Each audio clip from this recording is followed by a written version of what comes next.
तो फिल्म की शुरुआत होती है घने जंगल को दिखाने से, जहाँ पर गांव के कुछ लोग एक रिचुअल जादू की तैयारी कर रहे थे। ये टाइम 15 साल पहले का है, जहाँ पर ये लोग एक खतरनाक ताकत को खुश करने के लिए रिचुअल कर रहे हैं, क्योंकि वो ताकत, वो डीमन इनके गांव को मिटाना चाहती है। अब तभी वो ताकत चिल्लाने लगी। उसकी आवाज ऐसी थी जैसे कोई भेड़िया रो रहा हो। और फिर तभी रिचुअल करने वाले आदमी की तबीयत खराब हुई और वो नीचे गिर गया। हैरत मौके पर ही उसकी मौत हो गई। ये देखकर बाकी गाँव वाले काफी डर गए और यहाँ से भागने लगते हैं। दो आदमी जब नदी के पास गए तो वहाँ एक आदमी बैठा था। अब जैसे उसने पीछे मुड़ के देखा तो उसका चेहरा काफी अजीब डरावना था, जो देखते ही देखते भेड़िए जैसा बन जाता है। अब तभी यहाँ जोरदार चीख की आवाज आई और ये सीन यहाँ से शिफ्ट होकर आ जाता है एक होटल पर। असल में ये सारी कहानी वहाँ बैठा एक अंधा आदमी सुना रहा था, जिसे सुनकर एक बच्ची डर के रोने लगती है। ये देखकर होटल का वेटर अंधे आदमी को थप्पड़ मारकर डांट लगाता है कि पागल इंसान, इतनी रात को बच्चे को मत डराओ, बंद करो अपनी ये कहानी। जिस पर अंधा कहता है ये कहानी नहीं सच है। बाहर बारिश तेज हो रही थी, जिस वजह से एक ड्रामा ग्रुप के लोग इस होटल में रुके थे, वो बच्ची और उसकी मॉम भी। अब तभी यहाँ इंस्पेक्टर और कुछ पुलिस ऑफिसर्स आते हैं, क्योंकि उन्होंने जंगल से एक खतरनाक कातिल को गिरफ्तार कर लिया था, जिसे भी वो अपने साथ लाए थे। इंस्पेक्टर सबको कहते हैं कि जब तक इस कातिल को इस होटल में रखा जाएगा, यहाँ से कोई भी बाहर नहीं जाएगा। एक आदमी दूसरे को बताता है कि मैंने सुना है ये कातिल बहुत खतरनाक आदमी है, जादू भी करता है। अब इंस्पेक्टर और कांस्टेबल के अलावा बाकी सारे ऑफिसर्स होटल के बाहर चले जाते हैं सिक्योरिटी के लिए। इंस्पेक्टर सबको कहता है कि कातिल की मदद करने की कोशिश की तो इसके समेत तुम सबको भी उड़ा दूंगा। जो सुनकर सारे लोग घबरा गए कि बारिश से बचने की वजह से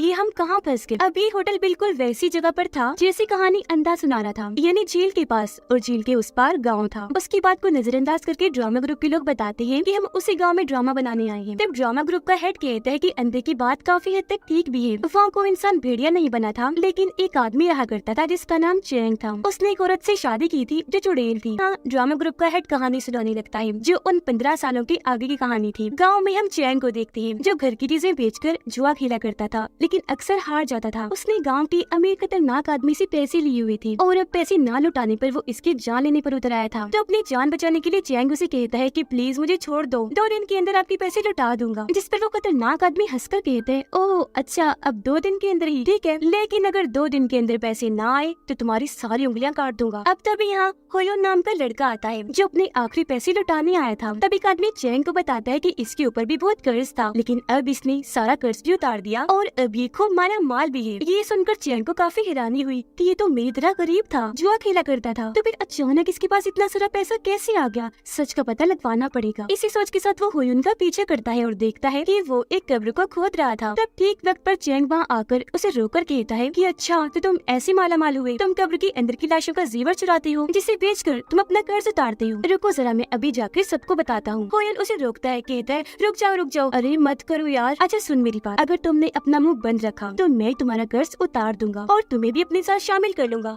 बोल मंजूर है? अब जब चैंग ने हाँ बोला तो वो उसे गड्ढा खोदने का कहता है, जिसे खोदकर ये नीचे एक केव यानी गार में आ जाते हैं। अब चैंग ये जगह देखकर काफी हैरान था, लेकिन होयुन यहाँ के बारे में अच्छे से जानता था। यहाँ पर अजीब तरह की पीले रंग की जड़ें फैली हुई थी, जिनकी स्किन चिकनी लग रही थी। उन जड़ों में से एक काफी बड़ी भेड़िए का सिर बाहर आ रहा होता है, जिसका साइज बहुत बड़ा था और वो घुर्रा रहा था। उसे देखकर तो चैंग की हालत ही खराब हो गई, लेकिन होयुन उसे समझाता है कि घबराओ नहीं, मैंने एक आदमी की बातें सुन ली थी, जिसके मुताबिक यहाँ हमें सोना मिलेगा। अब ये भेड़िए के पास बने ऊंची जगह पर खड़े हुए थे। भेड़िए के खाने के लिए होयुन अपने साथ एक जानवर की टांग को लाया था, जिसे वो जंजीर से बांधकर उसके मुंह के पास लेकर जाता है। मांस को सुनकर भेड़िया अपना मुंह खोलता है। होयुन ने उसके मुंह में जानवर की टांग डाली, लेकिन वो तो उसे जंजीर समेत ही निगलने लगा। अब होयुन जोर लगाकर जंजीर खींचता है, लेकिन भेड़िए ने वो अपने दांतों में दबा ली थी। ये देखकर चैंग जलती हुई लकड़ी यानी मशाल को भेड़िए के मुंह में लगाता है। अब उसे जैसी तकलीफ हुई, उसने अपना मुंह खोल दिया और तब जंजीर के साथ जानवर की टांग भी बाहर आ जाती है, लेकिन उस पर बहुत सारा चमकदार लिक्विड लगा हुआ था, जो हैरानी वाली बात सोने का था। तब उसे उठाकर होयुन भागने लगा, जिसके पीछे पीछे चैंग भी भाग जाता है। लेकिन अब अचानक वहाँ जल रही सभी मशाले पीले से हरे रंग की हो जाती है, जिसे देखकर होयुन आंखें बंद कर लेता है और चैंग को भी कहता है कि जल्दी से आंखें बंद कर लो, हम केव से बाहर नहीं चले जाते, मत खोलना वरना वो पकड़ लेगी। अब चैंग ने आंखें बंद तो की हुई थी, लेकिन वो उससे पूछता है, अरे भाई कौन पकड़ लेगी? पर होयुन कुछ नहीं कहता, क्योंकि वहाँ से भाग गया था। चैंग को अपने पीछे से आहट महसूस हुई। उसने पीछे मुड़ के देखा, उसे हाथ लगाया तो पता चला कि ये तो एक लड़की की कमर है। इसलिए चैंग ने अपनी आंखें खोली, जहाँ उसके सामने खूबसूरत लड़की थी, लेकिन अगले ही पल उसका चेहरा बदला और वो बन जाती है भेड़नी। अब पलक झपकते ही चैंग खुद को एक महल में पाता है, जहाँ पर बहुत सारे मॉन्स्टर्स बैठे हुए थे, जिनके भी चेहरे भेड़िए जैसे थे। उनमें से एक कहता है कि सालों से हम सुकून की नींद सो रहे थे, लेकिन इसने आकर हमारा सुकून बर्बाद कर दिया, इजाजत दीजिए हम इसे मार देते हैं। जिस पर राजा मान जाते हैं, लेकिन यहाँ चैंग उनके सामने हाथ जोड़कर अपनी जान की भीख मांगता है कि प्लीज मुझे छोड़ दो, गलती हो गई। जिस पर मास्टर कहता है ठीक है, अगर जान प्यारी है तो तुम्हें हमारे खानदान की एक भेड़नी से शादी करनी पड़ेगी। अब बचने का चैंग के पास और कोई रास्ता नहीं था, इसलिए वो मान जाता है और उस भेड़नी से शादी करके उसे अपने गाँव लेकर आ गया। लेकिन यहाँ उसके चेहरे पर उदासी छाई हुई थी। उस वक्त वहाँ ड्रामा ग्रुप का हेड भी मौजूद था, जो होटल में बैठकर सबको कहानी सुना रहा था। वो कहता है कि बाद में पता चला वो भेड़नी एक चुड़ैल थी जिससे चैंग ने शादी की थी। अब ये सुनकर अंधा खुश हो जाता है कि चलो मेरी कहानी कुछ तो सच निकली और यहाँ ड्रामा ग्रुप के हेड की कहानी पूरी हुई। अब वो कत्ल बड़बड़ाने लगता है, कहता है कि अंधे और ड्रामा ग्रुप के हेड ने तो अपनी कहानी सुना ली, अब मेरी बारी है, मेरी कहानी से ही तुम शायद सच्चाई का पता लगवा सकते हो। जो कहकर वो कहानी सुनाने लगा। 15 साल पहले एक मिनिस्टर अपने मास्टर के साथ उसी भेड़िए गाँव की तरफ जा रही थी, लेकिन जब भी वहाँ पहुँची तो गाँव में कोई भी नहीं था। वहाँ रहने की अब सिर्फ 2 ही जगह बची थी, एक होटल और एक छोटा सा घर। ये लोग अब होटल के अंदर जाने लगे, लेकिन तभी मास्टर को यहाँ किसी बुरी ताकत के होने का एहसास हुआ और वो वहाँ बंधी हुई भेड़ बकरियों को बड़े गौर से देखने लगते हैं। फिर जब ये अंदर आए तो वहाँ कुछ लोग बैठे हुए थे जो इनका वेलकम करते हैं। तभी होटल का मालिक इन लोगों के लिए पूरा बकरा पका कर लाया और ये और कोई नहीं बल्कि चैंग था। लेकिन इसका चेहरा आम लोगों की तरह नहीं था, बल्कि पीला पड़ा हुआ था। अब एक बूढ़ा आदमी कहता है कि हम इतने बड़े बकरे के पैसे नहीं दे पाएंगे, जिस पर चैंग कहता है कि उतने पैसे मांग भी कौन रहा है, आप बस पकाने के पैसे दे दे मुझे और मैं आपसे कुछ नहीं मांग रहा हूँ। जो सुनकर सभी काफी खुश हो गयी कि मजे से खाएंगे बकरा, वो भी कम पैसों में। अब चैंग इन्हें यहाँ खास किस्म का दूध भी पीने को देता है। मास्टर पूछते हैं कि गांव वाले नजर नहीं आ रहे,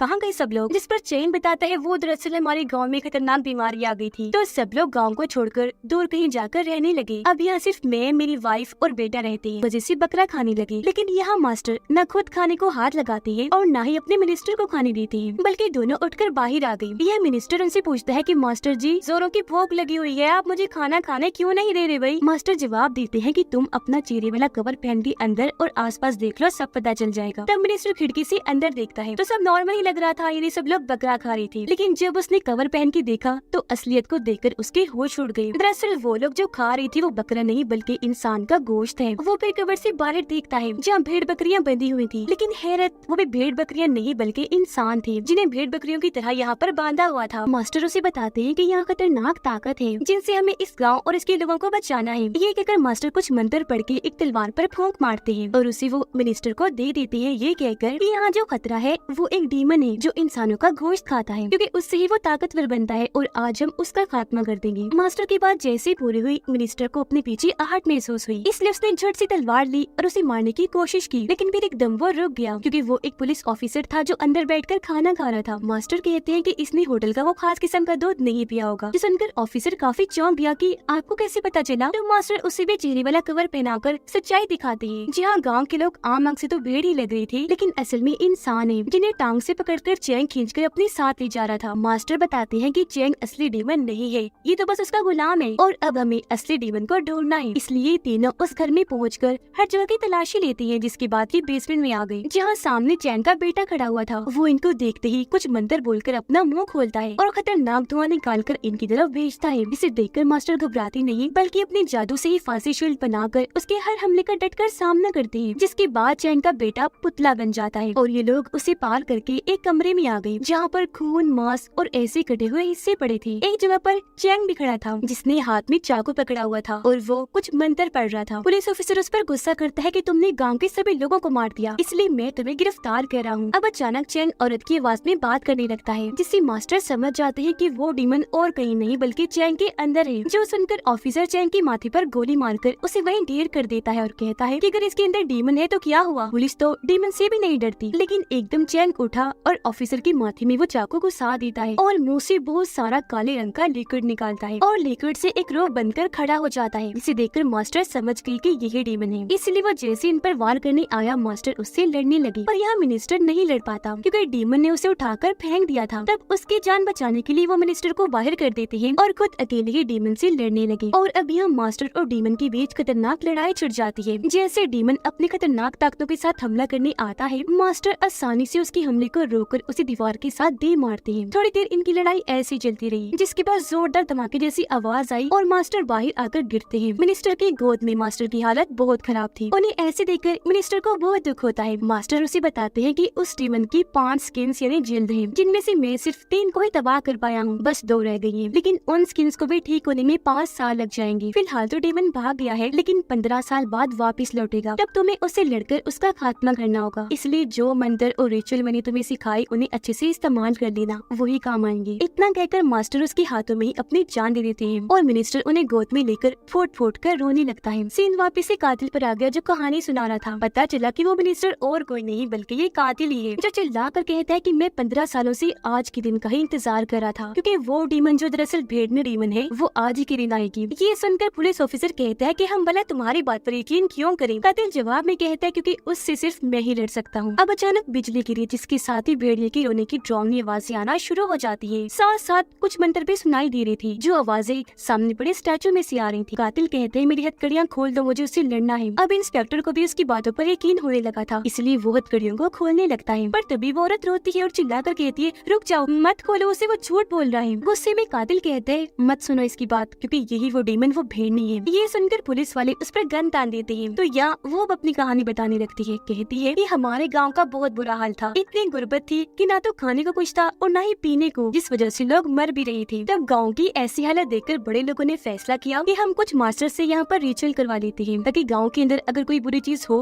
तो वो भाग जाए और यहाँ के हालात अच्छे हो जाएं। उन मास्टर्स में से एक ये कातिल था और जिस चैंग की बात कर रहा है वो हमारे ही गाँव का था, लेकिन न तो वो गरीब था और न ही जवारी ये कोई बुरा इंसान, बल्कि वो तो बहुत ही अच्छे दिल का इंसान था। उसने गाँव के सभी लोगों की मदद की, भुखमरी की हालत में लोगों को खाने के लिए अनाज दिया। मैं उसे अच्छा इसलिए कह रही हूँ क्योंकि उसने मेरी भी मदद की थी। एक दिन जब वो अनाज बांट रहा था तो हुयुन रोता हुआ उसके पास आया, कहने लगा कि प्लीज मेरी मदद करो, मेरी माँ बीमार है, उनके इलाज के लिए मुझे पैसे चाहिए। ये सुनकर चैंग के भाई ने कहा भाई इसे अनाज दे दो, लेकिन 1 रुपया भी मत देना, आपको नहीं पता ये एक नंबर का जवारी इंसान है। इस पर चैंग कहते हैं नहीं मेरे भाई, भला माँ के नाम पर झूठ कौन बोल सकता है। जो कहकर उसने बहुत सारे पैसे हुयुन को दे दिए। औरत रोते हुए कहती है कि वो तो सबके साथ इतना अच्छा था, लेकिन ये कातिल तो बहुत बुरा मास्टर था, इसने चैंग के साथ अच्छा नहीं किया। अब ये सुनकर वहाँ बैठे सारे लोग सोच भी पड़ जाते हैं कि इनमें से कौन सच कह रहा है और कौन झूठ, हमें किसकी बात का यकीन करना चाहिए। अब तभी बाहर से भेड़िए की आवाज है जिसके साथ ही गाने की आवाज भी आने लगती है। इंस्पेक्टर जल्दी से बाहर आया और अपने लोगों से पूछता है तो में से किसी ने गाना गाया। इस पर वो कहते हैं नहीं। तो अब इंस्पेक्टर को डर महसूस होने लगा, इसलिए वो औरत पर गन तान कर कहती है कि तुम हो वो डीमन। वो रोते हुए बोली नहीं नहीं मैं डीमन वीमन नहीं हूँ, मुझे कुछ मत करना और कातिल को तो बिल्कुल न खोलना। अब तभी कांस्टेबल उसे हथकड़ी पहनाने जाता है, लेकिन तभी उसे कुछ होने लगा और वो नीचे गिर गया। अब कातिल सबको बताता है देख लिया आपने, यही है डीमन और अब ये सब लोगों को मार देगी। इस पर फिर से रोते हुए बोले नहीं नहीं मैं डीमन नहीं हूँ। अब तभी इंस्पेक्टर को पता नहीं क्या हुआ, वो कातिल की जंजीर खोल देता है और अपनी गन उठाकर पुलिस ऑफिसर्स को शूट कर करके मारता है। कांस्टेबल इसे दौरा पड़ा था, वो भी गन लेकर अपने साथियों को शूट करने लगता है। ये देखकर बाकी लोगों के तो होश ही उड़ गए। अब यहाँ इंस्पेक्टर और कातिल मिलकर एक पुलिस ऑफिसर को डांटते हैं जो मरने वाला था। उसे कहते हैं कि तुम्हें हमारा प्लान मान लेना चाहिए था। ये कहकर इंस्पेक्टर यहाँ एक राज खोलता है उस वक्त का जब इंस्पेक्टर और वो ऑफिसर्स कातिल को पकड़ कर ले जा रहे थे। कातिल से बात करता है कि मैं करूंगा डील तुम्हारे साथ, तुम हम सबको जितने पैसे देना चाहते हो वो सारे तुम मुझे दे दो, मैं तुम्हें छोड़ दूंगा। और उनकी डील पक्की हुई, जिसके मुताबिक ही इंस्पेक्टर कातिल को होटल में लाया था। यहाँ इंस्पेक्टर कातिल और जिसे दौरा पड़ा था वो कांस्टेबल आपस में मिले हुए थे, जो होटल के बाकी लोगों को भी शूट कर देते हैं, ड्रामा ग्रुप के लोगों को भी और औरत को भी, सबको। सिर्फ अंधे आदमी और बच्चे को ये कुछ नहीं करते। अब कातिल अंधे आदमी के पास आकर कान में कहता है कि वो भेड़नी डीमन आई और उसने यहाँ सब लोगों को खत्म कर दिया, अब सिर्फ हम लोग यहाँ बचे हैं। इस पर अंधा दोबारा से वही बात करने लगा कि मैंने तो पहले ही सबको वार्न किया था पर किसी ने मेरी सुनी ही नहीं। तो अब यहाँ पता चला कि यहाँ कोई डीमन भूत वोत नहीं है, बल्कि ये सब कातिल की फैलाई हुई अफवाहें हैं। अब कातिल उस औरत के पास गया जो अपनी आखिरी सांसें गिन रही थी। वो रोते रोते याद करने लगती है कि आखिर हुआ क्या था। चैंगुन गाँव वालों को अनाज वगैरह देकर उनकी बहुत मदद कर रहा था, अगर किसी को जरूरत होती तो वो पैसे भी दे दिया करता था। पर ऐसे वाले इंसान के साथ अच्छा करने की बजाय, उसका शुक्रिया अदा करने की बजाय गाँव वाले उसका नाजायज फायदा उठाने लगे। वो लोग काम काज छोड़कर आलसी बन गए थे। अब यहाँ एक जवारी को गाँव का अमीर आदमी पीट रहा था, जो जवारी और कोई नहीं बल्कि वो कातिल ही था। उसने अमीर आदमी से कर्जा लिया हुआ था। वो कातिल को कहता है कि बच्चों अगर 5 दिन में पैसे वापस ना लौटाई तो मौत दूंगा, मौत समझ आई। ये सुनकर हुयुन कातिल की मदद करने आगे बढ़ा। कातिल को कहता है कि चलो चैंग के पास चलते हैं, वो बेवकूफ है। कोई बहाना बनाकर उससे पैसे ले लेते हैं। पर जब ये वहाँ गए तो वहाँ चैंग नहीं बल्कि उसका भाई था, जिन्हें धक्के मारकर भेज देता है, क्योंकि वो जानता था कि मेरे भाई की रहम दिली का नाजायज फायदा उठाते हैं ये लोग। अब हालांकि चैंग सबके साथ इतना अच्छा था, लेकिन फिर भी गाँव वाले उससे और उसकी फैमिली से चिढ़ खाने लगे थे और आज रात तो ये उसके बारे में अजीबोगरीब बातें बनाने लगते हैं कि चैंग के पास इतना पैसा कहाँ से आया और सुना है जब से उसकी शादी हुई वो तब से अमीर हुआ है। उसकी वाइफ भी बहुत खूबसूरत है। होयुन और कातिल एक प्लान बनाते हैं। वो अगले ही दिन बेहोशी की दवाई खरीद कर चैंग के घर आए और यहाँ काम करने वाली लड़की से मिलते हैं और उसे कहते हैं कि हमारा एक काम कर दो जिसका इनाम भी हम तुम्हें देंगे। तुम बस ये दवा चैंग की वाइफ और उसके बेटे के खाने में मिला देना। अब ये लड़की और कोई नहीं बल्कि वही औरत है जो जख्मी हालत में अपना ये वक्त याद कर रही है। अब उसे बहुत डर लग रहा था, इसीलिए वो ऐसा करने से साफ साफ मना कर देती है। लेकिन होयुन जानता था कि ये दिल ही दिल में चैंग से प्यार करती है, इसीलिए वो उसे कहता है कि अगर तुम ऐसा कर दोगी तो उसकी वाइफ से तुम्हारी जान छूट जाएगी और फिर चैंग तुम्हारा होगा, बस तुम्हारा। ये सुनकर वो बहक गई और उनका काम करने को तैयार हो जाती है। बस ये छोटी सी गलती उसकी बहुत बड़ी भूल थी। अब अपनी इस गलती का एहसास करते ही वो अपना दम तोड़ देती है। अपनी माँ को मरता हुआ देखकर बच्ची रोने लगती है। बच्ची को कातिल मारना चाहता था लेकिन इंस्पेक्टर रोक देता है ये कहकर कि अगर ये किसी को कुछ बताएगी भी तो कोई इसका यकीन नहीं करेगा क्योंकि जाहिर है ये बच्ची है। अब इंस्पेक्टर अंधे को गोली मारने जाता है जहाँ इस बार कातिल उसे मना कर देता है। कहता है कि अगर ये मर गया तो डीमन की मनगढ़ंत कहानियाँ हर जगह कौन फैलाएगा, क्योंकि इसकी ऐसी कहानियों की वजह से हम बच सकते हैं। गाँव वालों का शक हम पर नहीं जाएगा बल्कि कहानी वाले डीमन भेड़नी पर जाएगा, वरना ऐसे तो हम फंस जाएंगे। इतनी ही देर में कश्ती भी आ गई इन्हें लेने के लिए। कश्ती में बैठकर जब ये लोग जा रही थी तो इंस्पेक्टर कातिल से पूछता है कि 15 साल पहले तुमने इतना बड़ा काम किया तो ये बताओ कि तुमने चैंग की वाइफ और उसके बच्चे के साथ क्या किया था। तब कातिल आगे की बात बताता है कि उसकी वाइफ और बच्चे को बेहोश करने के बाद हमने उन्हें अगवा किया और उन्हें अपने साथ जंगल में ले गए। हम इन दोनों को वापस लौटाने के बदले चैंग से भारी कीमत मांगना चाहते थे और यही हमारा प्लान था। लेकिन रास्ते में हुयुन उसकी वाइफ के साथ गलत करने की कोशिश करने लगा, पर ठीक वक्त पर उसकी वाइफ को होश आ गई। उसने हुयुन को जोरदार टांग मारी और अपने बच्चे को लेकर वो यहाँ से भागने लगी। तब हुयुन भी उनका पीछा करने लगा। उधर जब चैंग को पता चला कि मेरी वाइफ और बच्चा लापता है तो उसे लगा कि शायद शिकारियों का ग्रुप उन्हें उठाकर ले गया है, इसलिए वो बेचारा घर घर जाकर लोगों से मदद मांगने लगा। उनसे मिन्नतें करता है कि प्लीज मेरे साथ चलो और मेरी वाइफ और बच्चे को बचा लो, लेकिन कोई भी उसके साथ चलने को तैयार नहीं था। ये देखकर उसका भाई गुस्से में कहता है कि किन बुजुर्ग लोगों से मदद मांग रहे हो, चलो हम खुद ही चलते हैं। पर यहाँ 4-5 अच्छे लोग थे जिनकी मदद को तैयार हुई और अब ये सब जंगल की तरफ चले जाते हैं और अलग अलग होकर चैंग की वाइफ और बेटे को ढूंढने लगे। उधर वो दोनों भागते भागते गिर जाते हैं। तब हुयुन आकर उसकी वाइफ का गला पकड़कर मारने की कोशिश करता है। कातिल हुयुन को वो समझाता है कि प्लीज उसे मत मारना, हमें सिर्फ पैसों से मतलब है, लेकिन वो रुकता नहीं, उसका गला घोंटता रहता है। चैंग की वाइफ चिल्लाती है जो आवाज चैंग के भाई ने सुन ली थी, इसलिए वो जल्दी से यहाँ आकर हुयुन को पीटने लगा। लेकिन यहाँ वो दोनों ही मिलकर